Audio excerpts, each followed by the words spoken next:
तो दोस्तों, जिस तरह हिंदुस्तान में इसरो है, वैसे पाकिस्तान में भी एक स्पेस एजेंसी है। जी हाँ दोस्तों, अब आप ये सोच रहे होंगे कि कभी उसकी न्यूज़ तो आती नहीं है। तो दोस्तों, न्यूज़ कहाँ से आएगी? वो कुछ काम ही नहीं करती कि लोग उसके बारे में जानें। वो लूटी पड़ी है, पैसे ही नहीं है। तो ऐसे में क्या करेगी पाकिस्तान की स्पेस एजेंसी? वैसे आपको बता दें कि पाकिस्तान की स्पेस एजेंसी का नाम है सुपार्को। भारत ने तो 14 जुलाई को अपना तीसरा चंद्रयान मिशन भी लॉन्च कर दिया है। अब वो आसमान की ऊंचाइयां नाप रहा है और अगले कुछ ही दिनों में वो चांद पर पहुंच जाएगा। पाकिस्तान ने भी अपनी स्पेस एजेंसी की स्थापना की थी, लेकिन आज ये भारत से दशकों पीछे है। लेकिन आप ही दोस्तों एक बात बताइए, क्या पाकिस्तान जैसे देश को स्पेस एजेंसी की जरूरत है, जहां उसकी सरकार का ही एक नेता बोलता है कि चांद तो धरती पे से ही दिख जाता है, तो वहां रॉकेट क्यों भेजना है और क्यों उसकी स्टडी करनी है और क्यों इन सब में करोड़ों रुपए वेस्ट करने हैं?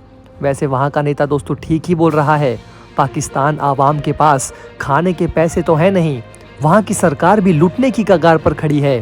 तो स्पेस पर से ध्यान हटाकर पहले अपने लोगों की कंगाली दूर करना ही पाकिस्तान के लिए ठीक है। भारत और पाकिस्तान लगभग एक साथ ही आज़ाद हुए थे। आज़ादी के लगभग 76 साल के इस सफ़र में दोनों ही देशों ने बहुत तरक्की की। इसी कड़ी में भारत 14 जुलाई 2023 को चंद्रयान 3 भी लॉन्च कर चुका है। दुनिया की सबसे भरोसेमंद और लीडिंग स्पेस एजेंसी इसरो एक बार फिर से अंतरिक्ष में अपनी छाप छोड़ रही है। इसके उलट पाकिस्तान ने इस मामले में कोई प्रगति नहीं की है। इसका अंदाजा आप इसी बात से लगा सकते हैं कि भारत में बहुत सारे लोग तो पाकिस्तान की स्पेस एजेंसी का नाम तक नहीं जानते। इसरो बनने से 8 साल पहले पाकिस्तान ने अपनी स्पेस एजेंसी बनाई थी, लेकिन आज हालात ये हैं कि पाकिस्तान की स्पेस एजेंसी खुद को बनाए रखने के लिए संघर्ष कर रही है, या यूं कहें कि लुटी पड़ी है और चीन से सहायता मांग रही है। पाकिस्तान ने 16 सितंबर 1961 को अपनी अंतरिक्ष एजेंसी सुपार्को की स्थापना की। वहीं इसरो की स्थापना 1969 में हुई थी। इसरो ने अब तक 34 देशों के 424 सैटेलाइट्स को सक्सेसफुली लॉन्च किया है। ISRO globally number 1 space agency है और कमर्शियल लॉन्चिंग के मामले में नंबर 1 है। इसरो ने 123 अंतरिक्ष यान मिशन, 91 लॉन्च मिशन, 15 छात्र उपग्रह लॉन्च किए, 2 पुनः प्रवेश मिशन आयोजित किए और 3 भारतीय निजी उपग्रह लॉन्च किए हैं। इसके विपरीत पाकिस्तान ने अब तक केवल 5 सैटेलाइट ही लॉन्च की हैं, जिनमें से आखिरी सैटेलाइट आज से 5 साल पहले 2018 में लॉन्च की गई थी। पाकिस्तान की स्पेस एजेंसी सुपार्को यानी कि space and upper atmosphere research organisation Bharat से दशकों पीछे है। दुनिया में इसकी कोई पहचान नहीं है, जबकि इसरो ने पहले ही प्रयास में मंगल पर पहुंचकर पूरी दुनिया का भरोसा जीता है। अंतरिक्ष विज्ञान के क्षेत्र में भारत विश्व स्तर पर अग्रणी देशों में से है। साउथ एशियाई देशों में भारत के अलावा सिर्फ चीन ही दोस्तों ऐसा देश है जो अंतरिक्ष विज्ञान के क्षेत्र में कुछ प्रयास कर रहा है। पाकिस्तान तो इस दौड़ में कहीं है ही नहीं।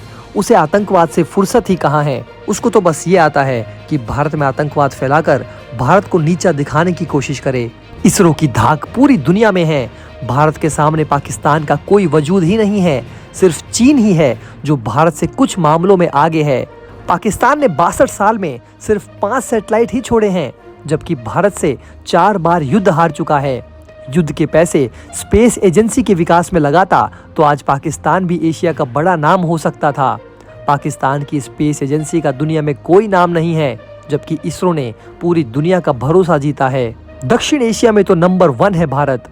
दक्षिण एशिया में 8 देश हैं: भारत, अफगानिस्तान, पाकिस्तान, बांग्लादेश, श्रीलंका, नेपाल, भूटान और मालदीव्स। अगर भारत को छोड़कर बाकी के 7 देशों को भी मिला दिया जाए तो वो भी स्पेस के मामले में भारत के आसपास भी नहीं फटकते। स्पेस साइंस में पाकिस्तान को भारत की बराबरी करने में दशकों लग जाएंगे। भारत ने पहले चंद्रयान 1 छोड़ा, फिर चंद्रयान 2 और अब दोस्तों चंद्रयान 3 छोड़कर भारत ने पूरी दुनिया का मुंह बंद कर दिया है। भारत लगातार चंद्रमा की खोज कर रहा है। करीब 1407 दिन पहले की बात है, प्रधानमंत्री नरेंद्र मोदी के कंधे पर सर रखकर रो रहे थे उस समय के इसरो चीफ डॉक्टर के सिवन। चंद्रयान 2 के विक्रम लैंडर की हार्ड लैंडिंग से मिशन आंशिक रूप से असफल हो गया था। 6 सितंबर 2019 की तारीख थी। फिर आया वो दिन जब चंद्रयान 3 की लॉन्चिंग हुई, यानी 14 जुलाई 2023। इन दोनों तारीखों के बीच 1407 दिन का अंतर है। इतने दिनों तक इसरो तीसरे मून मिशन की तैयारी में लगा था। चंद्रयान 3 मिशन से भारत बन गया है भविष्य का सूरमा। रूस, अमेरिका, चीन और यूरोपियन देशों और जापान के बराबर पहुंच गया है भारत। इसरो ने दुनिया की सांसें थाम दी हैं, धड़कनें तेज और धीमी हो रही हैं, आंखें चौड़ी हो गई हैं। ध्यान मॉनिटर पर होगा।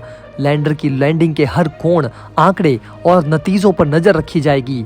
इसरो वैज्ञानिकों के लिए लैंडिंग का 15 मिनट ठीक वैसा ही होगा जैसे कोई इंटरव्यू देते समय नर्वस होता है। इसरो ने इस समय में नई तकनीक विकसित की, सैकड़ों टेस्ट किए। सफलता की उम्मीद भी पूरी है, लेकिन गला फिर भी सूखेगा जब तक चंद्रयान 3 का लैंडर सफलतापूर्वक चांद की सतह पर नहीं उतर जाता। इस बार लैंडर के 100 से ज्यादा टेस्ट किए गए, नए यंत्र लगाए गए हैं, सुरक्षा तकनीकें बदली गई हैं, इंजन कम किए गए हैं। फिर भी अंतरिक्ष के रहस्यों को कोई नहीं जानता, ना ही चांद के। सब कुछ सिर्फ कैलकुलेशंस पर ही निर्भर है। कुछ चीजें परिस्थितियों के बदलने से भी होती हैं। अंतरिक्ष सारी गणनाएं फेल कर सकता है। अगर भारत को सफलता मिलती है तो वो दुनिया का चौथा देश होगा जो चांद पर सॉफ्ट लैंडिंग कराने में फतेह हासिल करेगा। लेकिन दोस्तों, पाकिस्तान को भारत की ये कामयाबी कहाँ पचने वाली है। पाकिस्तान की सरकार तो बस भारत को गाली देना जानती है। वहाँ की आवाम पागल हो रही है कि भारत कहाँ से कहाँ पहुँच गया, लेकिन उनकी सरकार हमारे देश को डुबोते जा रही है।